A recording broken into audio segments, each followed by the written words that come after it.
ఓం నమ శివాయ. శ్రీ విష్ణు రూపాయ నమః. మిథున రాశి.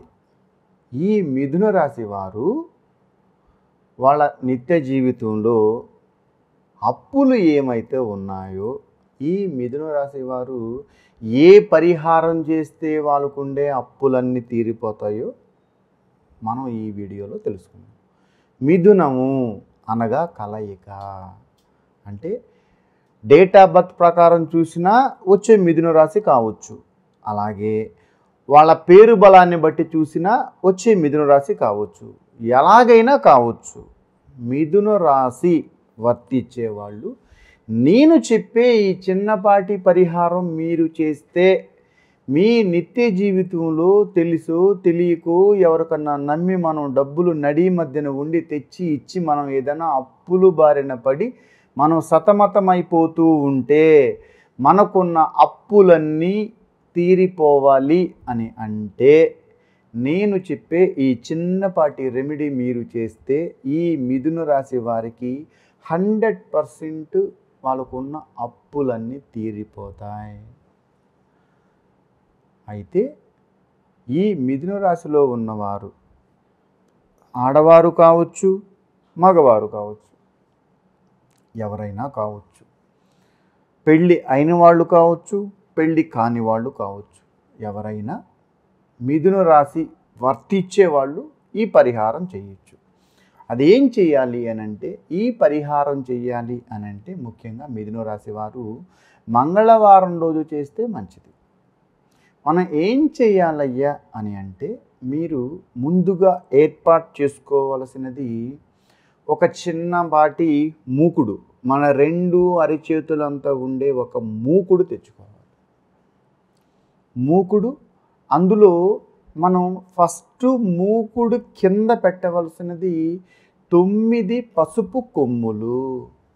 9 పసుపు కొమ్ములు మనం మూకుట్లో పెట్టి దానిపైన మనం కల్లుప్పు పొయ్యాలి. మూకుడు నిండా కల్లుప్పు పొయ్యాలి. ఫస్ట్ మూకుట్లో 9 పసుపు కొమ్ములు పెట్టి దాని మీద మూకుట్లో అవి కనిపించకుండా మనం కల్లుప్పు పైన పోసేసేయాలి. కల్లుప్పు పోసేసిన తర్వాత దానిపైన మనం 9 మిరియాలు తీసుకోవాలి. కరెక్ట్గా 9 మిరియాలు. ఇందులో తక్కువ ఉండకూడదు, ఎక్కువ ఉండకూడదు. 9 మిరియాలు తీసుకొని మధ్య భాగాన ఒక్క మిరియం పెట్టి మిగతా 8 మిరియాలు దాని చుట్టూ పెట్టాలి. ఇక్కడ మనం పోసున్న ఉప్పు మీద మధ్యలో ఒక మిరియం పెట్టి దాని చుట్టూ 8 మిరియాలు పెట్టాలి. పెట్టిన తర్వాత ఆ మిరియాలు పైన కొద్దిగా పసుపు, కొద్దిగా కుంకుమ, నడి మధ్యలో పెట్టిన మిరియం మీద కాకుండా మిగతా చుట్టూ పెట్టిన 8 మిరియాలు పైన పసుపు కుంకుమ, పసుపు కుంకుమ, పసుపు కుంకుమ కొద్దిగా పెట్టుకుంటూ రావాలి. పెట్టిన తర్వాత మీరు మధ్యలో పెట్టిన మిరియం ఏమైతే ఉందో దాని మీద మీరు మీ ఉంగరపు వేలు పెట్టాలి. పెట్టి మీరు ఎంతమందికైతే అప్పు ఇవ్వాలో ఇది కేవలం మీకున్న అప్పులన్నీ హరింపబడడానికి అంతే. అంటే ఒకవేళ మీ నిత్య జీవితంలో ఎవరి దగ్గర అప్పు తెచ్చుకుంటే అది ఎంతైనా కావచ్చు, ఎంతమంది అయినా కావచ్చు. అంటే 1 నుంచి 3 ఉండొచ్చు, 5 మంది ఉండొచ్చు, ఒకరే ఉండొచ్చు. ఎంతమంది ఉన్నా మీ ఉంగరపు వేలు మధ్య భాగంలో ఉన్న మిరియం మీద పెట్టి వాళ్ళ పేర్లన్నీ మీ మనసులో చదివి నేను చెప్పే ఈ ఒక్క మంత్రాన్ని మాత్రం మీరు 9 సార్లు ధ్యానం చేయాలి. ఆ మంత్రం ఏంటంటే ధూమ్. ఇంతే, ఒకటే మంత్రం ధూమ్ అని 9 సార్లు ధ్యానం చేయండి. ఎప్పుడు మీ మధ్యలో ఉన్న మిరియం మీద మీ ఏలు పెట్టి ఎవరికైతే మీరు అప్పులు ఇవ్వాలో అవన్నీ వాళ్ళ పేర్లన్నీ చదివేసి ధూమ్ అన్న ఆ ఒక్క మంత్రాన్ని 9 సార్లు మనసులో ధ్యానం చేసుకొని మీరు లేచి మీ పని మీరు చూసుకోవాలి. ఇప్పుడు దేవుడి దగ్గర పెట్టిన ఆ పసుపు కొమ్ములతో కూడిన ఉప్పు, మిరియాలు, పసుపు, కుంకుమ మనం ఏం చేయాలి అంటే పక్క రోజు దాన్ని తీసుకుని వెళ్ళి వాటర్లో వేసేయాలి. ఒకవేళ వాటర్ లేవు ఏదైనా చెట్టు మొదట్లో పడేసేయాలి. ఇలా మీరు ఒక మంగళవారం రోజు మాత్రం చేస్తే చాలా మంచిది ఈ రాశివారు. అప్పుడు ఏం చెయ్యాలి, ఎన్ని వారాలు చెయ్యాలి అని అంటే మీరు 3 మంగళవారాలు చేయాలి. ఇంట్లో మగవారికి అప్పులుంటే మగవారు చేయొచ్చు. ఒకవేళ మగవారికి ఆఫీస్కి వెళ్తున్నారు, డ్యూటీలో ఉంటున్నారు, బిజినెస్ పని మీద ఉంటున్నారు, బయట ఉంటున్నారు, వాళ్ళకి కుదరట్లేదు అని అంటే తను జీవిత భాగస్వామి అయిన భార్య గారు ఈ పూజ చేయొచ్చు. ఇప్పుడు ఎగ్జాంపుల్, భర్తది మిథున రాశి, భార్యది కన్య రాశి. మిథున రాశిది భర్త కదా, భార్య పూజ చేయొచ్చా అని అనొచ్చు. ఇప్పుడు భార్య భర్త ఒకటే, దానిలో ఎలాంటి ప్రాబ్లం లేదు.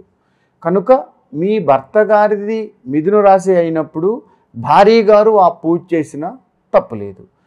భర్తతో మాట్లాడి ఎవరి పేర్లు అయితే ఉన్నాయో, భార్య గారికి సాధారణంగా భర్త విషయాలని తెలుసు కాబట్టి వాళ్ళ పేర్లన్నీ నేను చెప్పిన పూజా విధానం చేసిన తర్వాత చదివి పక్క రోజు అది తీసుకెళ్ళి పడేసినా కూడా సరిపోతుంది.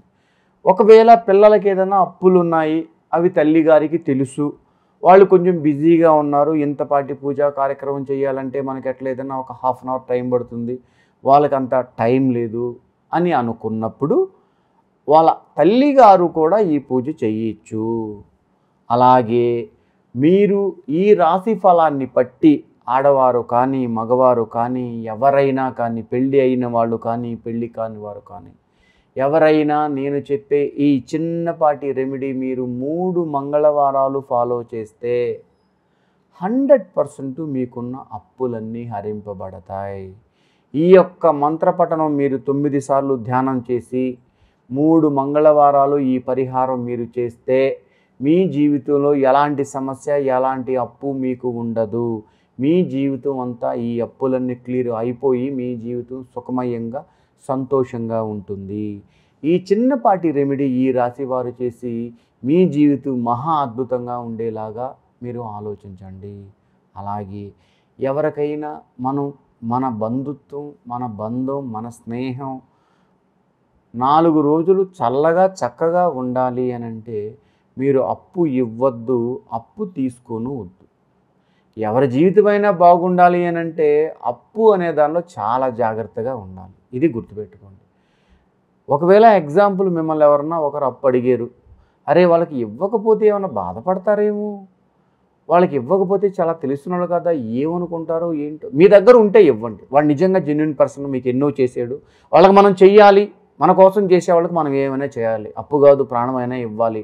అవతల పక్క వాళ్ళు మన పట్ల అంతే సిన్సియర్గా ఉంటే. అలాగా కాకుండా మిమ్మల్ని అవసరానికి వాడుకునేవాళ్ళు, కమర్షియల్గా చూసేవాళ్ళు ఎవరైనా అడిగినప్పుడు ఆ ఒక్క మాటతోనే నా దగ్గర లేదు అని చెప్తే అంతటితో అయిపోతుంది తప్ప మనకు ఎలాంటి తలనొప్పి ఉండదు. వాళ్ళతో ఉండే బంధుత్వం మనకు దృఢంగా ఉంటుంది తప్ప ఏ సమస్య లేదు. కనుక ఈ రాశి వారు నేను చెప్పే ఈ చిన్నపాటి పూజా విధానం పాటించి మీ జాతకరీత్యా మీకున్న అప్పులన్నీ మీరు తీర్చేసేయండి. 3 మంగళవారాలు ఈ విధంగా చేస్తే మీకు ఎలాంటి సమస్య ఏదీ ఉండదు. కృష్ణ.